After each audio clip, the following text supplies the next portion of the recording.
si j'étais sûr qu'il ne se trouverait pas quelques prêtres théologiens pour me contester, je chanterai aujourd'hui un chant de Noël parce que on peut dire que le Christ est encore né à Temnaré. Quand je vois les visages tout pleins de sourires, quand je vois les générations de chrétiens, de fidèles qui ont reçu le Christ en eux-mêmes, le Christ est né dans beaucoup de personnes sur de longues générations. Alors je ne sais pas si je peux me permettre, le micro a l'air de s'opposer. Est-ce que vous pouvez chanter un chant de Noël? Tous les théologiens sont d'accord? Ils sont tous d'accord. Ne me dites pas après que ce n'est pas Noël, Noël, Noël,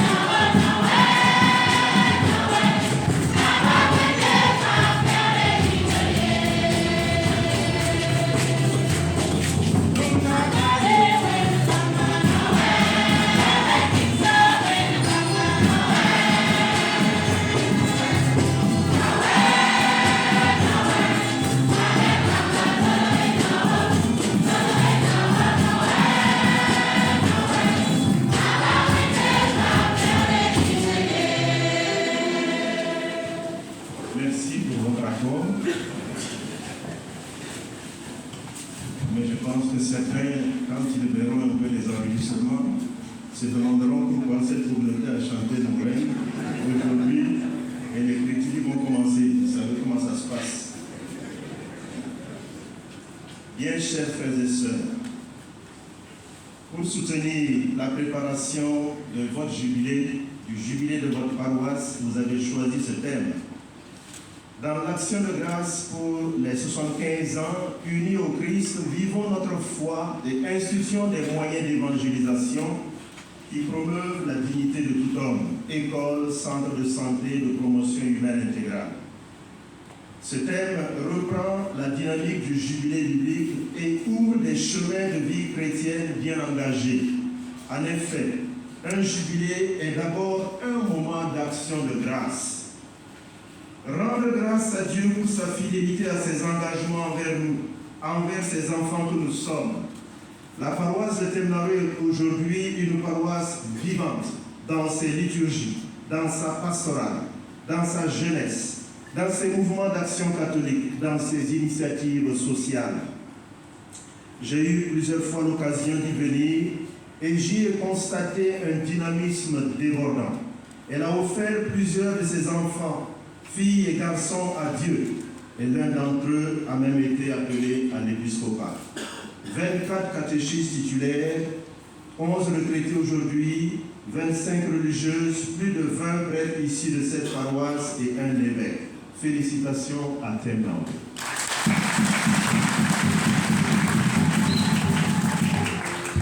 Aujourd'hui, nous espérons qu'il y en aura encore et encore des consacrés, des religieux, religieuses, des catéchistes, des prêtres, des évêques. Le Burkina en a encore besoin pour paître ses nombreuses brebis avec souci de proximité et de fécondité pastorale en ces temps assez tumultueux qui sont les nôtres. Tout autour de la cité de Temnaré, des communautés vivantes se sont organisées. Quelques exemples, Siglé, Pena et Kindi, qui est même devenue une paroisse, fille de Temnaré, on pourrait dire. Que Temnaré continue à enfanter des fils et filles pour le Seigneur et des paroisses pour l'Église, pour la gloire de Dieu et pour le salut du monde. Amen. Comme vous le voyez, chers frères et sœurs, les motifs pour rendre grâce à Dieu sont nombreux et j'en ai même certainement oublié.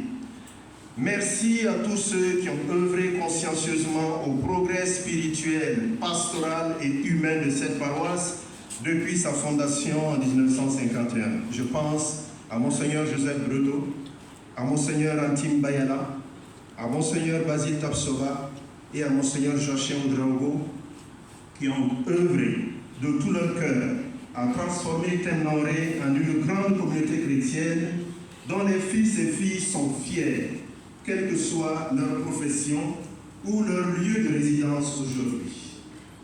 Oui, le jubilé est un moment pour rendre grâce à Dieu. Le jubilé est aussi un moment de conversion et de réconciliation.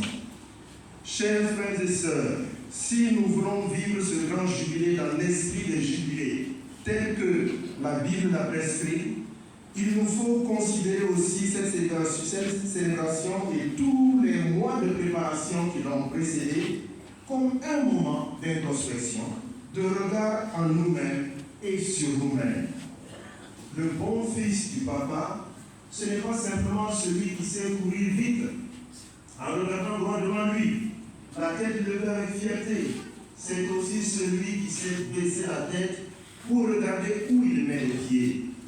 Sinon, le bon fils qui regarde toujours en l'air avec fierté pourrait se heurter le pied et tomber. Pour aller loin, il faut non pas simplement savoir courir, mais aussi et d'abord savoir où l'on met le pied qui court. Un proverbe de notre terroir dit « L'enfant sait courir, mais il ne sait pas toujours s'abaisser ». Sous-entendu, pour éviter l'obstacle qui est devant lui ou la pierre qui lui arrive dessus. C'est pour cela, chers frères et sœurs, que le livre du Lévitique que nous venons de lire il y a quelques minutes décrit le jubilé comme un moment de correction. Correction de ce qui ne va pas dans nos vies. C'est un moment de repentir, un moment de comportement juste, droit, charitable et miséricordieux. C'est un moment où, sur invitation de Dieu, l'on décide de se repentir pour éviter le châtiment produit par le péché lui-même, pour éviter l'éloignement de Dieu et de ses frères. Et voilà ce que dit le livre. Que nul d'entre vous ne laisse son compatriote, mais aie la crainte de ton Dieu, car c'est moi Yahvé, votre Dieu. Vous mettrez en pratique mes lois et mes coutumes, vous les garderez pour les mettre en pratique, et ainsi vous habiterez dans le pays en sécurité. Que nul d'entre vous ne laisse son compatriote, mais aie la crainte de ton Dieu, car c'est moi Yahvé, votre Dieu. Chers frères et sœurs, la crainte de Dieu est peut-être ce qui commence à faire défaut dans notre monde, ce qui me semble en tout cas. Quand on voit ce qu'un homme est capable de faire à son frère aujourd'hui, avec pureté, et sans aucun remords ni pitié, pensons à l'extrémisme violent, pensons au terrorisme, pensons au banditisme qui s'est aussi parallèlement développé, pensons à certaines abominations qui peuvent arriver dans une même communauté villageoise, dont les ancêtres sont pourtant de la même famille, des mêmes origines. Quand on voit cela, dis-je, l'on se demande s'il existe encore de la crainte de Dieu sur terre. Et pourtant, sans crainte de Dieu, il n'y a pas d'avenir pour l'homme sur cette terre. Il n'y a pas de paix, il n'y a pas de sécurité. Si l'homme considère qu'il n'a personne au-dessus de lui sur cette terre, ni ancêtre, ni Dieu, alors il n'y a plus de limite raisonnable et maîtrisable de l'action humaine. Un jubilé offre l'occasion de repartir avec un sens plus profond de la réconciliation, avec un sens aigu de la fraternité, avec un sens plus profond du pardon, même pour les fautes qu'on juge impardonnables. Sans pardon, il n'y a pas d'avenir pour une famille, pour un village, pour un pays. Chers frères et sœurs de la paroisse de Temnoré, je vous invite chacune et chacun à entrer dans vos familles, à entrer dans vos cœurs, à entrer dans vos villes et vos villages, à entrer dans vos grandes familles, à entrer dans vos relations de voisinage pour y instaurer à la faveur de votre jubilé le bon voisinage, la fraternité retrouvée, le pardon à celui qui avait peut-être durement offensé la terre de ses ancêtres tous ses frères et sœurs pour lui permettre de renaître et de repartir. Il n'y a pas de pécheur qui ne puisse pas recevoir le pardon de son péché devant Dieu, sauf celui qui se ferme à ce pardon, celui qui se ferme à l'Esprit Saint de Dieu, celui qui s'enferme dans le rejet de Dieu et de son pardon. Voilà pourquoi, chers frères et sœurs, la crainte de Dieu est une valeur dont l'homme ne peut se passer sans créer un monde bestial, un monde déshumanisé. Car le véritable sens de l'homme, c'est Dieu. Dieu est le sens le plus profond de l'homme. Quand l'homme entre profondément en son être, il trouve Dieu. Mais il peut malheureusement refuser d'écouter cet intérieur, refuser d'y entrer et préférer rester à la surface de lui-même. Dieu notre Père sait que cela peut arriver à l'homme. Il connaît la faiblesse de l'homme. Il sait que l'homme peut refuser de regarder au fond de lui-même, là où il pourrait pourtant découvrir comment il est fait à l'image de Dieu, à sa ressemblance. Voilà pourquoi il nous a envoyé un exemple parfait, son propre Fils, celui qui accomplit avec exactitude sa volonté, parce qu'il est son Fils qui vient auprès de lui. Dieu n'a jamais voulu laisser l'homme dans son égarement qui le conduit à sa perte, mais a toujours voulu lui indiquer le chemin qui conduit à la vie. Enfin, troisième constat, le jubilé est un moment pour réapprendre à aimer et à servir son prochain. Le Fils envoyé sur terre nous indique le chemin qui conduit l'homme comme un être humain, un être qui a un cœur, qui construit l'homme pour qu'il devienne un être humain, un être qui a un cœur, qui sait reconnaître la souffrance de son frère ou de sa sœur, qui sait avoir de la compassion, avoir de la pitié pour celui qui souffre. Celui qui a pitié de son frère qui est dans le malheur et qui souffre, celui-là ressemble à Dieu. Celui qui n'a aucune pensée pour son frère ou sa sœur qui est dans la misère, qui est dans la souffrance, ne ressemble qu'à lui-même. Voilà pourquoi, chers frères et sœurs, le jubilé d'une paroisse est aussi un temps où l'on apprend à devenir bon, à devenir compatissant, à s'engager pour le pauvre, pour le malade, pour le persécuté, l'opprimé, celui qui est tellement faible qu'il ne peut se défendre tout seul.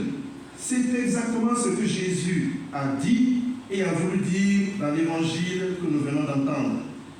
L'Esprit du Seigneur est sur moi parce qu'il m'a consacré par l'onction pour porter la bonne nouvelle aux pauvres. Il m'a envoyé annoncer aux captifs la délivrance et aux aveugles le retour à la vue, renvoyer en liberté les opprimés, proclamer une année de grâce du Seigneur. Chers frères et sœurs de la paroisse de Ténoré, annoncez à vos frères et sœurs la bonne nouvelle de Jésus et devenez vous-même une bonne nouvelle les uns pour les autres. Une bonne nouvelle que l'on a la joie de rencontrer dans sa vie, de rencontrer sur son chemin. Chers chrétiens de Ténoré, que votre jubilé porte des fruits.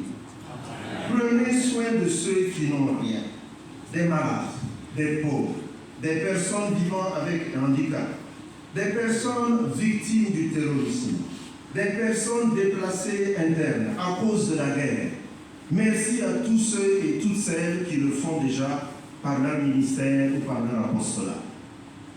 Voilà, c'est sur à quoi vous devez consacrer votre avenir, l'avenir de la paroisse de Ténoré.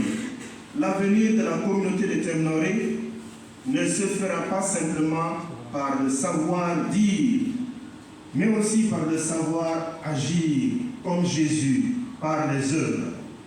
C'est l'apôtre Saint Jacques qui a dit « Montre-moi ta foi sans les œuvres, moi, c'est par mes œuvres que je te montrerai ma foi. » Je souhaite de tout cœur que la paroisse de Ténoré grandisse dans la foi, dans l'espérance et dans la charité. qu'elles grandissent dans la crainte et dans l'amour de Dieu. La crainte, pas la peur de Dieu, mais la crainte respectueuse, dans l'amour du prochain, dans le pardon, dans l'accueil de tous nos frères et sœurs, sans distinction ni de religion, ni de langue, ni d'ethnie, ni de village, ni de famille, parce que nous sommes tous une même grande famille. C'est en agissant ainsi que votre communauté attirera à elle, tous les jours, de nouveaux disciples du Christ, Jésus notre Sauveur.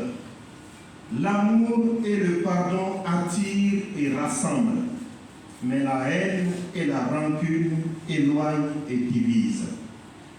Nous comptons tout particulièrement sur vous, jeunes gens et jeunes filles. Soyez des jeunes qui aiment leur Église, qui n'ont pas honte de parler de Jésus, des jeunes qui aiment leur pays et qui sont décidés à le servir, à lui être utiles, des jeunes qui acceptent de s'éduquer pour sortir de l'ignorance, pour bâtir une nation de progrès et de bonheur pour tous. Et en cela, votre foi chrétienne, notre foi chrétienne, fondée sur l'amour de Dieu et du prochain, ne peut que vous y aider.